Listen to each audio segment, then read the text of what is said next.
Hi, this is Val Schober. This is the case study, The Budget Debacle for EDL854.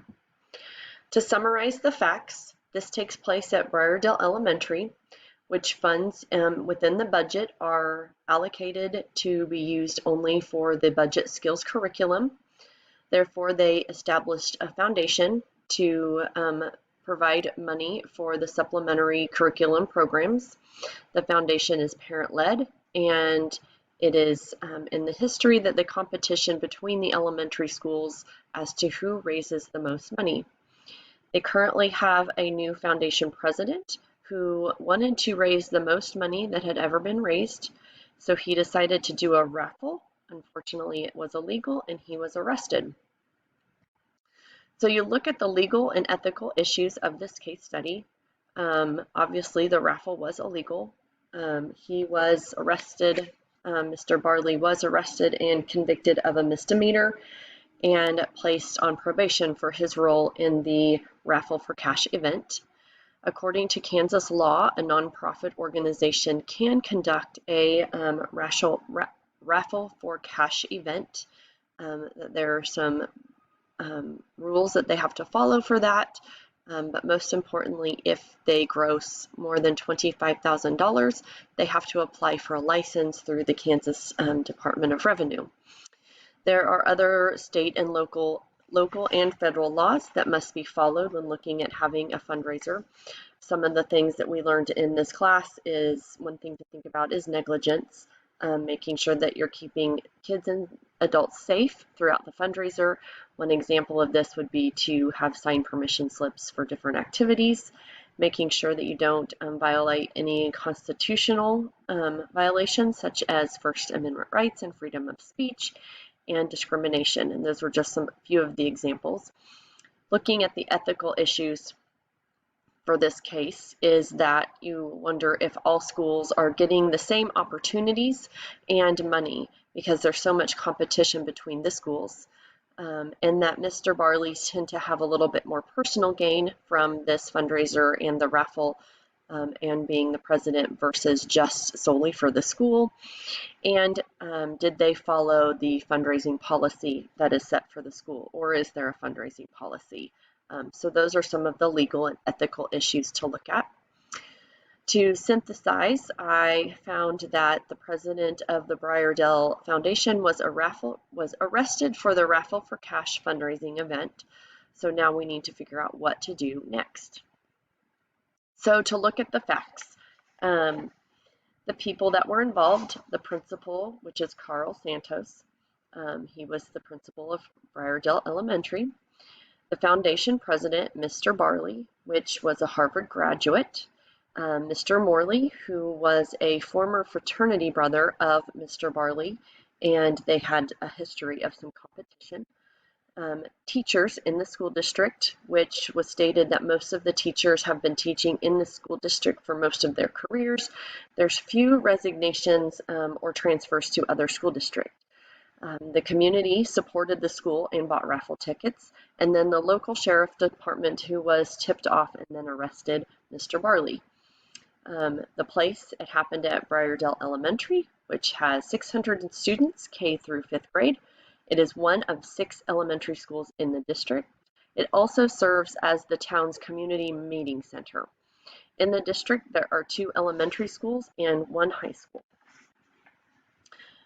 Also looking at the facts, kind of about the program, it is a public elementary school. The school's curriculum focus on basic skills. The supplementary curriculum then focused on such programs such as the art, music, and foreign language.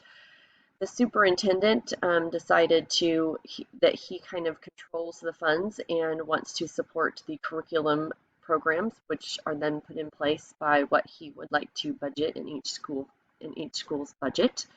Therefore, the foundation was established to support all the extracurricular and extra programs. Each school has a school site curriculum committee that then decides what money goes to where for the budget, and that they also have a protocol for the supplementary curriculum funds, which the president of the foundation will then go and take his recommendations to the curriculum committee, but the curriculum committee, along with the principal of the school, then makes the final decisions. When the role of the president of the foundation, when Mr. Barley took that over, Mr. Santos did sit down with him and informed him of his job as doing fundraisers, the role as president, and the responsibility to meet with the school site curriculum committee to inform them of any ideas with the money that they raised through the foundation. So as far as to review and prioritize the situation, some questions to ask. Could the situation be damaging to community and stakeholders? And absolutely. The community was involved by donating the money and participating in the raffle, and stakeholders and community members also know that this money it raised is to support the school and the extra programs. So who has stake in the outcome of the fundraiser? You would have the school staff, the students, community members, and stakeholders, as they all play a key role in this. So then I looked at what more do I need to know in order to make a decision. I would like to know what the fundraising laws were in the state that this happened, and if there were some fundraising policies put in place before this, and was there some communication error in how this kind of went through without anybody knowing that this was illegal? Is the foundation, is it only parent-led? And what role does the principal play in the foundation? Is this the only fundraiser that the foundation does? Are there more fundraisers? Is there money left in the account so that then, because this fundraiser did not happen, are they going to be able to support the supplementary programs without the money from the raffle? The other things that I'd like to know is kind of what roles does the principal have in allocating money throughout the budget, and is there a way to allocate or move some funds around so that they can have a little bit of money to put in for the special programs? Some possible options to look at is do nothing, eliminate the foundation, get new foundation president and continue running foundation as is, revise the foundation, and address the community. The pros and cons of doing nothing. I didn't really find any pros except for maybe that it would take less work at first to do nothing. But the cons would be it does not address the problem. The problem will come up again because it is a situation that needs to be addressed. You may lose funds and you may lose community support. You can eliminate the foundation, which some of the pros would be that it could decrease the competition between schools, because that seems to be a little bit of a problem.